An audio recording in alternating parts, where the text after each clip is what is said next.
মুগ্ধ করা প্যান্ডেল হপিং আজকে তোমাদের সাথে শেয়ার করব।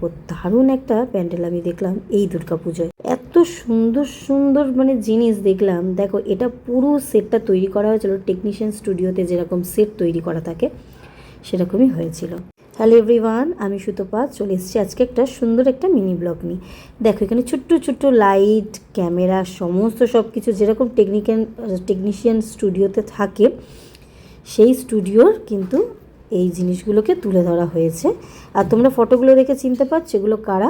তাপস পাল, শতাব্দী, এখানে ঋতুপর্ণা, প্রসেনজিৎ, উত্তম কুমার, সুচিত্রা। দারুণ দারুণ সুন্দর সুন্দর, দেখো এত সুন্দর একটা আর্ট তুলে ধরা হয়েছিল। আর এটা দেখতে তোমরা আশা করি বুঝতেই পারছো এরকম আগেকার দিনে কীরকমভাবে যখন কোনো শ্যুট করা হতো, কীরকমভাবে শ্যুটিং হতো, কীরকমভাবে সেটগুলোকে রেডি করা হতো।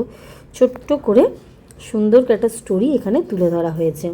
আমার দেখা বেস্ট ঠাকুর প্যান্ডেল যেটা বলা হয় যে সুন্দর, একদম সুন্দরের থেকে সুন্দর। আমার তো দেখে ভীষণ ভালো লেগেছে। আর এটা কোথায় হয়েছিল জানতে আমাকে কিন্তু কমেন্ট করে জানিও।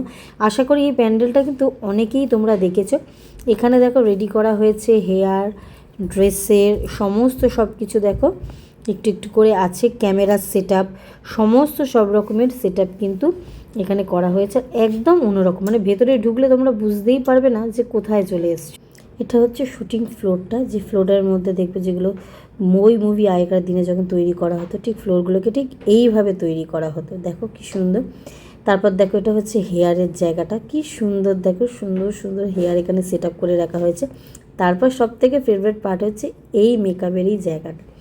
তারপর ড্রেস ছিল সুন্দর সুন্দর, আরও ক্যামেরা ছিল, ডিরেক্টরের বসার জায়গা, অফিসে নানান রকমের সমস্ত সব কিছু। একদম অন্যরকম একটা জায়গায় মনে হচ্ছে চলে এসেছি। এত সুন্দর একটা সেট আপ।